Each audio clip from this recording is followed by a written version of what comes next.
Hello and welcome back to the San Marino experiment here on the TomFM channel. We're trying to make San Marino the best team in the world, and we've done pretty well so far. We're not quite the best team in the world, but last episode we saw them get pretty close. So welcome back. This is episode 5 now, I believe, episode 5. So if you missed the first few episodes, there'll be links in the top of the screen right now. If you've missed those, you can go back, watch those, catch up, and then we'll meet you back here for episode 5. If you're all caught up, then welcome back. Hope you're all doing well. A quick recap then. A little quick recap as to what happened last time. We were 23rd in the world, but we were as high as 10th. As you can see down here, San Marino were 10th in the world at one point. We've won a European Championship and we've come 3rd in 2 consecutive World Cups, which is pretty amazing. We had a bit of a drop in world rankings as we missed out on the European Championships and we didn't get to a World Cup later stages, or we didn't come 3rd in the World Cup at least. So a little drop in the past 4 years or so, but we've done really well so far and I think it's going to be a good episode for us.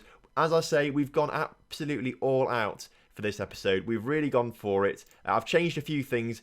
I've gone all out on the generated players. We've now gone to a youth rating of 200 out of 200. It was 144, the same as Italy, but we've now gone for a 200 out of 200 youth rating.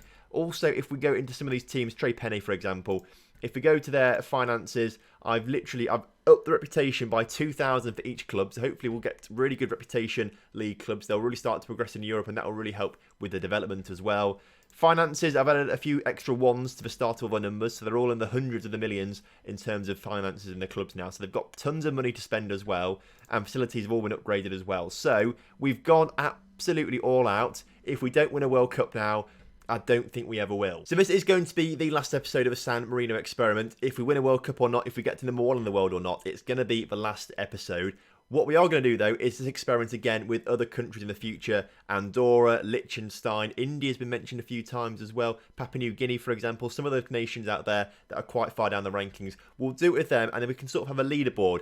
How quickly a team gets to number 1 in the world, if they do indeed get to number 1 in the world, and how quickly they can climb the rankings. Can they get as high as 10th in the world rankings that San Marino got, for example? Like, how well can other countries do? So it will be a bit of a league system, I suppose. We can compare and contrast, but this is going to be the last San Marino experiment, so hopefully they do us proud. So we're here in 2058 where we left off last episode, 23rd in the world. I'm going to go forward a bit as well, and we're going to see exactly what's happened. But before I go forward, if you've not already, make sure you do drop a like on the video and subscribe to the channel if you're new around here so you don't miss other videos just like this. I hope you've all been enjoying it. I've had some really positive comments from the past few days, so I think you've all enjoyed it. So thank you very much for that and all your support on it. We'll do some more experiments. Another one is going to be coming up soon. We're going to be doing it based on reputations in the English Football League structure. So we're going to swap Premier League and National League reputations. Championship and League 2 reputations also going to be swapped. League 1 stay in the middle because they are sort of in the middle of things. But that could be quite an interesting one. So join me next week for that one. And if you're excited for that one as well, make sure you do subscribe to the channel. And here we go. We are now in the future. We're now well into today's episode, and we're well into it because I don't know how I did it really, but I simulate 4 years at a time and save each time, obviously, because we do 4-year cycles. For whatever reason, I forgot to save the game in 2062. So we're now 8 years in the future from where we left off last episode. Of course, we'll go through all the 8 years, but it's just sort of, I've missed a save, basically. So I do apologise for that, but it's not going to affect anything. We just have 8 years to analyse in one go rather than 4 at the moment. So if we jump in to San Marino and see how they're getting on, San Marino, they are currently first in the International League Division A, so they're in the top tier of European football, currently doing very well for themselves, so fingers crossed that's a good sign of things to come. We are back to 10th in the world rankings, and as you can see down here, probably behind my head, if I move out the way, you can see the world rankings. We were 20th, into the low 20s, high 20s, and there's a massive jump here up to 10th. That could mean a World Cup victory. I'm not trying to jinx things, but that does look pretty good to me. So 10th in the world, that's awesome. Looks like a lot of these players are playing at top clubs around the world as well, which is also pretty good, I've got to say. The stadium capacity for San Marino is still 5,500, which I think is quite funny, but I suppose with a population of only 33,000, you don't really need a big stadium at all. Let's have a look at this national side then. It's 8 years since last time we looked at this, technically speaking, so hopefully there are going to be some good players in there, and looking at this potential ability, there are some really good players out there. This guy at the top, Fulvo Barino, he looked pretty good. 19 years old, defender centre, 197 potential ability, currently playing for Fiorentino in the San Marino leagues, which is interesting. He looks pretty tasty for 19. Oh, bloody hell, he looks well good for 19 years old. What a play he could turn out to be, especially if he reaches that potential. Currently playing at Fiorentina after starting at Liberatus. So actually, San Marino club splashing the cash As you can see there, £8 million for a domestic transfer there is massive kind of money. Overall, though, he looks really, really good. He's going to be the stalwart of the San Marino defence for the next few seasons. He's just a defender or a midfielder. Valentini, he's 24 years old, so he potentially actually is also a new player that's come through, because he would have been 16 at the very start of the episode, actually, if we go back to last episode. So, yeah, he must be a new player as well. He's a midfield centre, got 193 potential ability, and he has got his mentals are apt. In fact, everything's amazing, but the mentals in particular, the physicals are also very good. But 20 positioning, 19 determination, 18 composure. He absolutely looks incredible. So we do have some really good, if we sort it by current ability, I mean, we do have some real world-class players currently in the San Marino squad, and potentially some more world-class players coming through these youth systems, and you know, we've got great potential, some of these players. Under 21 squad, there's another player here with 196 potential, 185 potential, both strikers, which is interesting. That could be a really good strike force in the future. Some good goalkeepers coming through as well, which is interesting. But it's really good at a striker, though, with 196 potential already at 16 years old. He's got 15 finishing, 20 determination. I mean, what more can you want, really? That's absolutely fantastic for 16 years old. And 184 centimetres tall. He's going to be a decent target man as well if he gets his heading up as well. Whereas heading's only 8, to be fair, for his height, which is a bit low, but he will only get better, obviously. He's only 16 years old. So he looks like a cracking player as well. If you look into the under-19 squad, not so much there. I don't think the under-20s are going to have much talent either. Only 100 potential there as well. So some very good players coming through the San Marino lineup.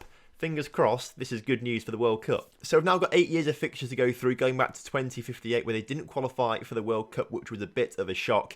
They lost most games in the top tier of the UEFA Nations League as well, against Germany and Portugal, so probably relegated there. 2059 is European qualification year, and it looks like they've done pretty well there, only losing the one game to Austria and drawing a few games down there. So I think they would have qualified for the European Championships, which they have done in 2060. They get to the quarterfinals this time, but lose to France. Of course, San Marino did win the European Championships in, was it 2050 maybe? Can we check this out? Was it 2050 or was it 2046?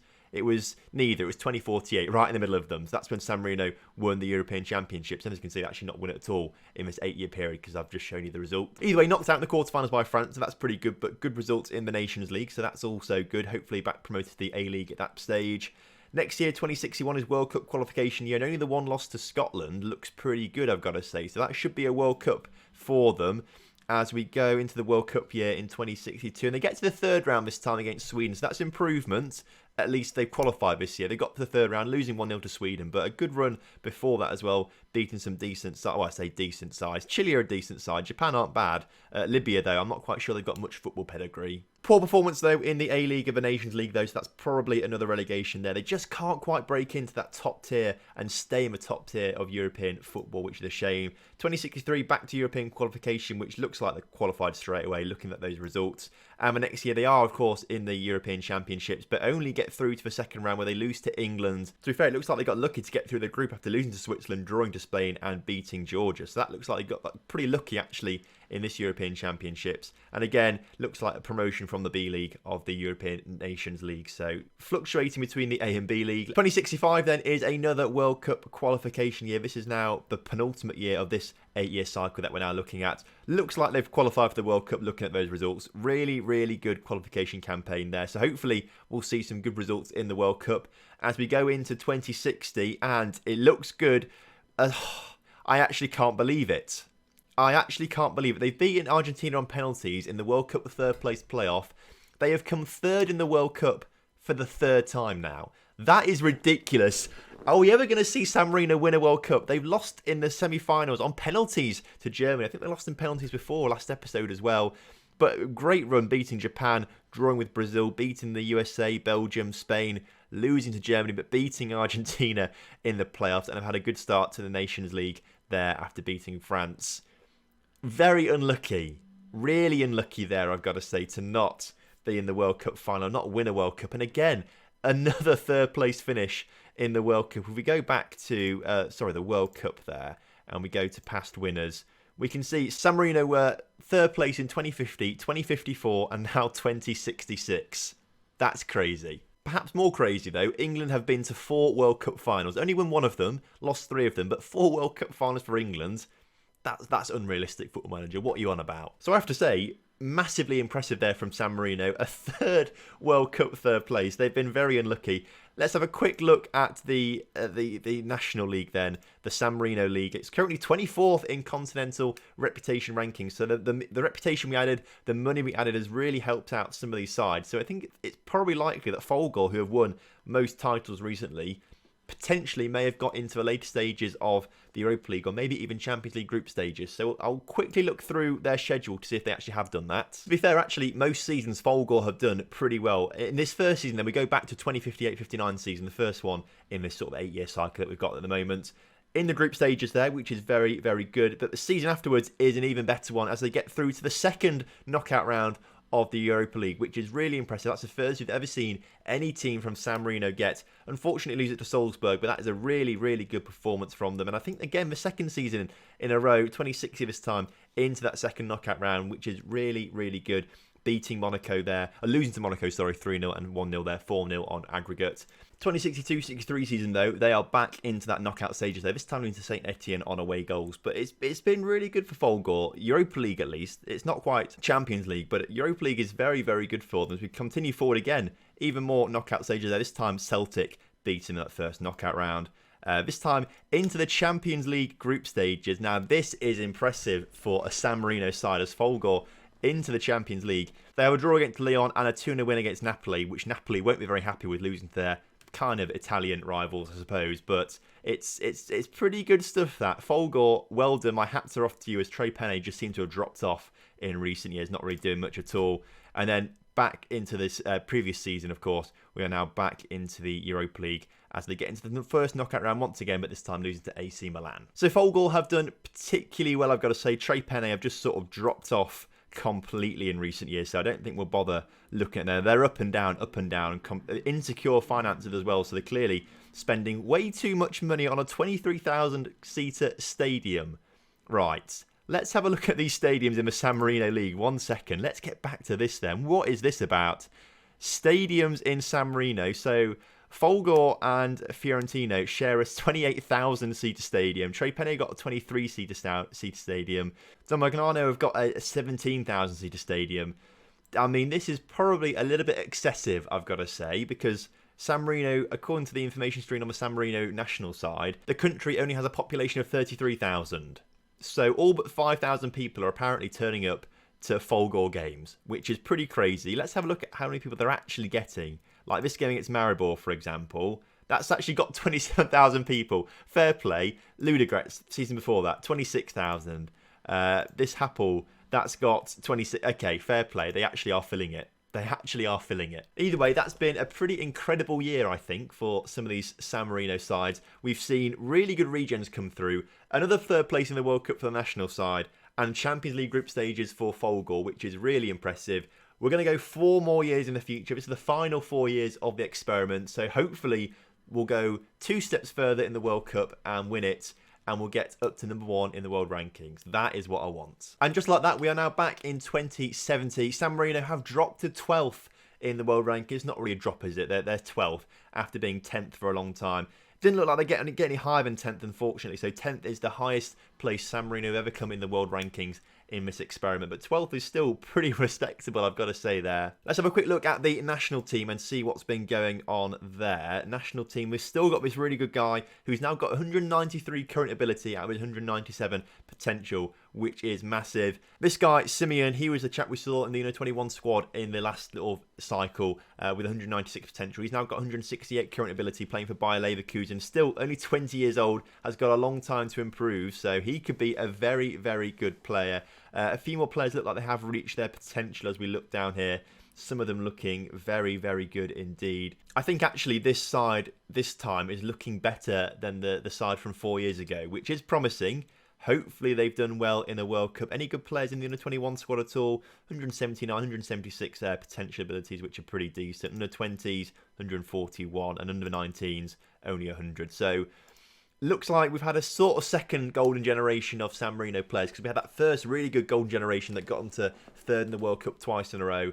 We've now had another one by looks of things that got them to third in the World Cup in the last cycle. Hopefully this time, I hope we've won a World Cup. So back to the schedule then for the San Marino national side.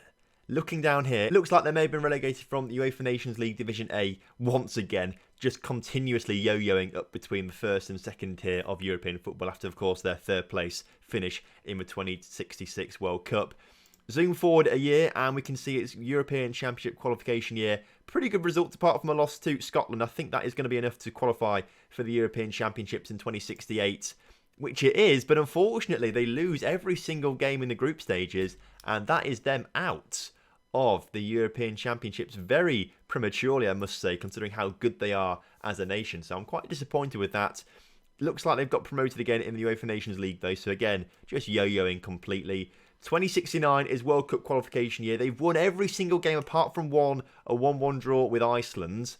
Right, this is it. Are they going to win a World Cup? This is their last chance to do it in the experiment. We need to go into 2070. Are they going to do it? San Marino winning the World Cup. I actually can't believe it. I actually can't believe it. For the fourth time in this experiment, they've come third in the World Cup. Third in the World Cup for the fourth time. This is absolutely mental. How? How has this happened? We have been, and it's England again that's knocked them out in the semi-finals in extra time or penalty. We've seen them losing penalties in extra time. It's happened again. They actually lost their first game of the World Cup to Mexico, but recovered with a 7-0 win over Iran and then a penalty shootout win against Sweden. 1-0 against Romania, 1-0 against Denmark. Lose in extra time to England, unfortunately, after taking the lead in that game as well. And then they beat the Dutch in the playoff, in the third place playoff, to come third for a second year in a row and a fourth time total, which, I mean, it's just crazy, isn't it? It is just crazy. San Marino. San bloody Marino. I also meant actually that England went to their 5th World Cup final since this experiment started and won their 2nd of those 5 finals, which is pretty good for them, beating Colombia, who are looking for their 2nd World Cup win as well. But San Marino in 3rd for the 2nd consecutive time in consecutive different World Cup cycles. 4 times they've come 3rd in the World Cup. This is... And this is it. This is the end of the experiment. So this is the best San Marino have got to offer. I don't think there's much more we can really do other than artificially increasing the players' ability. I don't know what more I can actually do to try and make things better. So this is where we leave it. San Marino have come 3rd in 4 World Cups. They reached 10th in the world rankings and they won a European Championship, to remember. We're going to do this experiment again with other countries. Leave your suggestions in the comment section below as well. But I've got ideas, you know, like Andorra, like we mentioned earlier, Andorra, Liechtenstein, Papua New Guinea, for example. We'll have to see if one of those countries can do any better than San Marino and either become a runner-up or a winner of a World Cup. That would be mental. Domestically, the San Marino League is now 15th in continental competitions, which is good. It was as high as 14th for 2 seasons, but it's dropped to 15th. Folgore again winning most of the leagues, although La Ferita and Juventus Donga have won a few as well. If we look at Folgore's past few seasons quickly, 2066-67 only getting to the Europa League first knockout round again. Season afterwards, the same story, first knockout round. 68-69, group stage of a Champions League again, but only losing every single game, so not progressing any further in that. And then the season we've just had, getting to the Europa League first knockout round, but losing to Roma on away goals, which is always an unfortunate way to go. So no real progress from Folgore, at least. Juventus Donga have also been getting into the group stages of the Europa League as well, as you can see, back in the 66-67 season. A few group stages there. Not getting anything there in 67-68, but into the first knockout round in 68-69, and this past season lost every single game in the group stage. So Juventus, or Juventus actually, I've been reading that as Juventus, but there's no T in there at all. So Juventus, they have not been doing quite as well as Folgore, unfortunately. And actually looking at La Ferita, they won the title one year, but they also got to the Europa League group stage as well. So I don't think anyone's actually won anything or got very far in Europa League or Champions League, but I think just the number of clubs that are getting to the group stages now, that is why we've seen a massive increase in the San Marino Domestic League, getting their continental reputation up. So unfortunately no side winning it at all, but we've seen some massive progress at least, which is really good to see. So that then is that for the San Marino experiment. I hope you've enjoyed it, because I certainly have, and we'll definitely be doing this format again in the future with other countries. As mentioned earlier, a new experiment coming out next week based on reputations in the Premier League and the National League, swapping them around sort of thing. So hopefully you'll find that one interesting as well. Sort of takes a step back from the international scene and we can focus on something a little bit different before we come back with a different country again, like Andorra, for example. So thank you very much for watching these experiments. So thank you very much for watching this mini experiment series. I really hope you have enjoyed it. If you have done, please do drop a like on the video for me. I would really, really appreciate that. There's going to be a subscribe button on the middle of the screen right now, so if you can press that for me, that would be absolutely fantastic as well. And you've got a choice of 2 videos to watch, either another experiment or the Lincoln Loco series, where we're marching on with Lincoln United, looking to get to the Premier League pretty soon. So I'll see you in one of those videos. Goodbye.